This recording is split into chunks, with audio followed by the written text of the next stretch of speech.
Oppenheimer wins, to the surprise of absolutely nobody. But what did surprise me is just how good Oppenheimer actually was, and just how horrible Barbie ended up being. I expect nothing, and I'm still let down. Because I just watched both, and I kind of have opinions on both of them, so I'm just going to kind of get into it. And I really want to talk about what I liked about, mainly Oppenheimer. That's really the movie I want to talk about here, and just give kind of my thoughts on why Barbie just did not work at all for me, and I just do not understand the praise for it. But yeah, Christopher Nolan. I just want to make this, absolutely known. I am in love with this man. Christopher Nolan, to me, is one of the, if not the greatest filmmaker of all time. He is the reason why I love movies. His films are the reason why I want to make movies.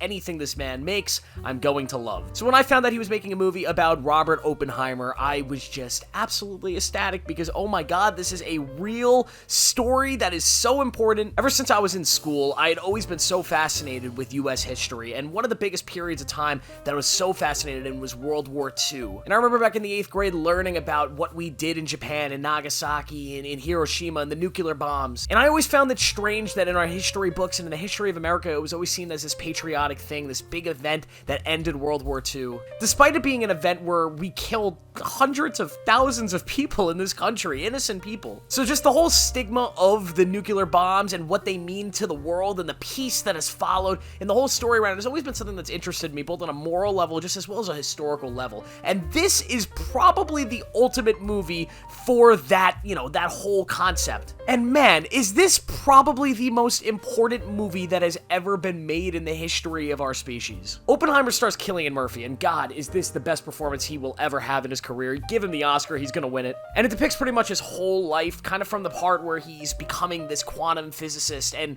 when he gets to Los Alamos and starts the Manhattan Project and building the nuke, and then the third part of the movie, which kind of goes into something else that I won't really spoil. But if you know the history of the world and you know the history of Oppenheimer a little bit, you know kind of what's coming. The movie also stars Robert Downey Jr. in a side role, who is awesome. He is also probably going to win an Oscar. This is by far his best performance. Emily Blunt is also in it, and she's amazing, and there's a ton of other actors. None of them really have too much of a standout role in the movie, but those three, Cillian Murphy, Emily Blunt, and Robert Downey Jr., absolutely steal the show. They are terrific. Give all three of them Oscars. Let's talk about the technical stuff, the cinematography. The cinematography is beautiful. The movie looks amazing. I didn't get to see it on 70mm IMAX, but I'm sure it looks great. But the film is absolutely stunning. It's practical. It's just everything about the way the movie looks is perfect. And obviously the scene that everybody's looking forward to, the big scene, that big boom of an event, yeah, it is maybe the greatest 10 minutes of cinematic anything that I have ever seen. It is a perfect 10 minutes of tension and just,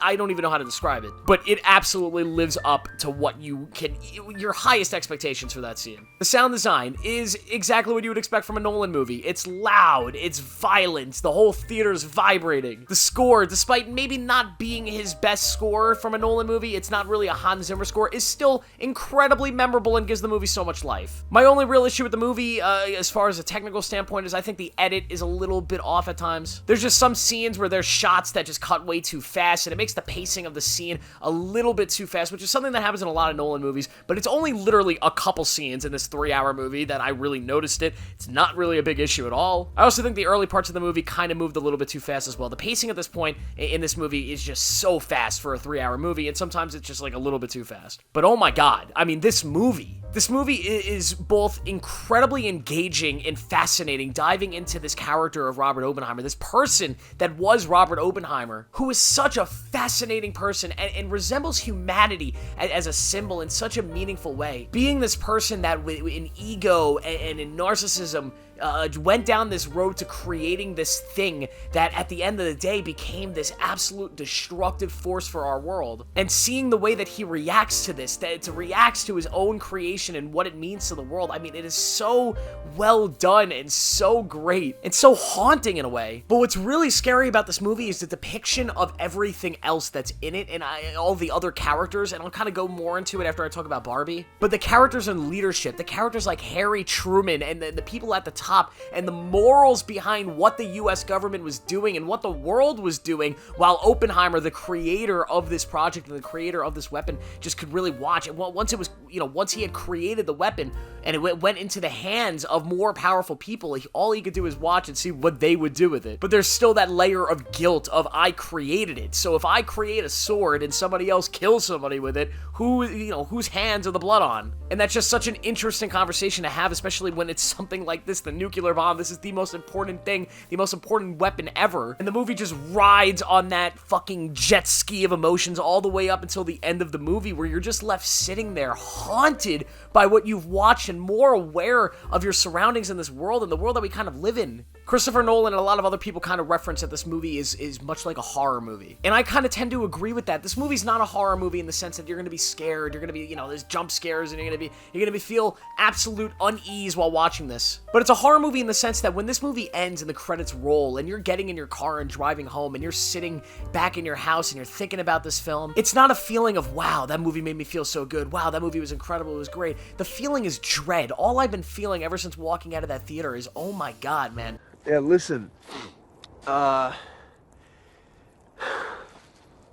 we fucked up. And nothing made me feel more fucked than watching Barbie right after this. God damn it, man. Listen, I don't want to talk too much about this movie because I'm just going to be honest, I did not enjoy any of it. And I've been seeing a lot of different reviewers and a lot of different outlets reviewing this movie and saying early on in their reviews, hey, this movie's not for me. It's just not my type of thing, but I will admit it's pretty good. It's not a movie that's made for me, but honestly, I can admit that it's good. You see, I'm not going to be that guy. This movie was not made for me, and I'm convinced that it was not made for anybody. I do not know who this movie was made for. It certainly wasn't made for kids.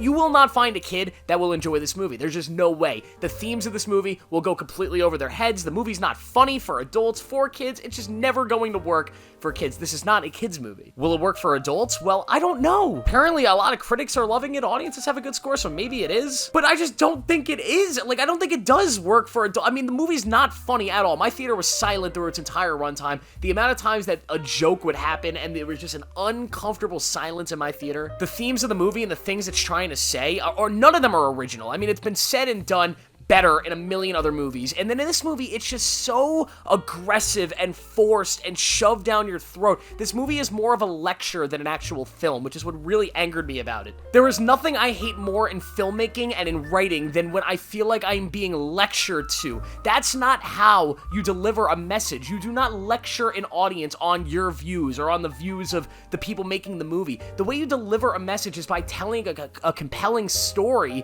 that delivers that message in a symbolic way. That is how it's supposed to be done. And what I don't understand is that the writers of this movie, Greta Gerwig and Noah Baumbach, two people that are incredibly capable of making great movies and writing great movies, I don't know how they delivered this script. And it just frustrated the hell out of me because this movie is just a nothing burger. There's nothing in it that is just impressive to me at all. Okay, maybe the production design. The production design is great. There's a few really well choreographed scenes. The performances are fine. I mean, the actors gave it their all. But I mean, from start to finish, all I was thinking about is, man, I want this to end. And I've had conversations with women that have seen this movie that just have not, my sister saw the movie and she did not appreciate the movie from a feminist point of view. I mean, the movie ends on probably the most sexist joke I have seen in films in years. So I just don't understand how it can even be considered a feminist film. You know what this movie did for me? It made me realize something. Watching Oppenheimer, I realized that the story of Oppenheimer has been buried in history. A lot of people have never heard of this man, despite him being one of the most important human beings that have ever lived.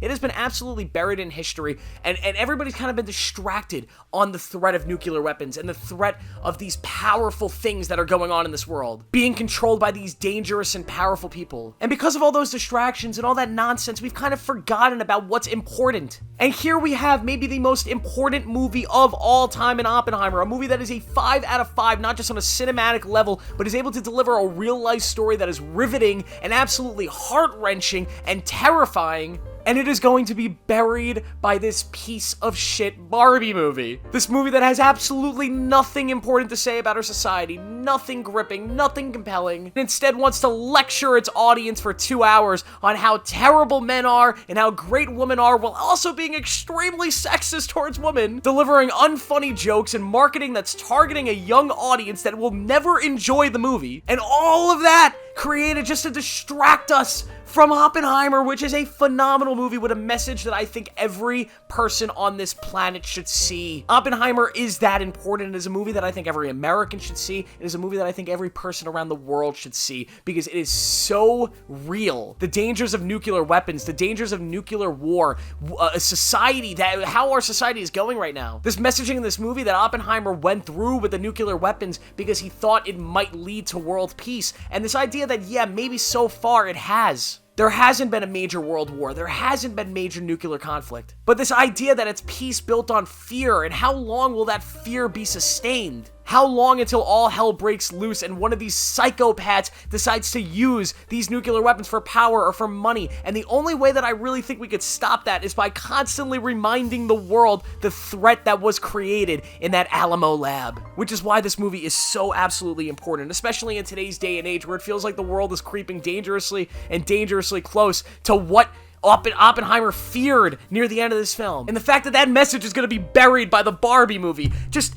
has me enraged, both as a huge Christopher Nolan fan, a huge film fan, as well as a person that actually cares about the world and cares about the people in it and doesn't want to see it blown up. To kind of wrap up my thoughts, yes, Oppenheimer, it is one of the greatest movies ever made. It is one of Christopher Nolan's best movies. It completely reminded me why I love cinema, why I love filmmaking, and what I absolutely love about this industry. It reminded me everything that I care about when it comes to film, and it made me feel things that I have not felt in a movie theater in a very long time. Barbie, on the other hand, reminded me everything that's wrong with the industry and everything that is wrong with the world currently. It's just a backwards movie that just tries to be so empowering and so pro-feminist that it ends up coming off as the complete opposite and just coming off as a silly, disastrous mess that will appeal to absolutely no major audience. And it's so sad that they had the greatest marketing campaign ever, and this movie's gonna make $1 gazillion, which will give them an excuse to make sequels and spin-offs and everything that I'm sure they're gonna want to make. At the end of the day, if you have to choose between these two movies this next week, please choose Oppenheimer. Go see it. It is one of the greatest things you will ever see. It'll leave you more aware about this world, it'll leave you more informed about this world, and it'll also leave you riveted because the movie is absolutely incredible, and Christopher Nolan is just amazing. So I'll end this on a question. Is Christopher Nolan the greatest filmmaker who has ever lived? Yes. Maybe. I don't know. Fuck off. Fuck off.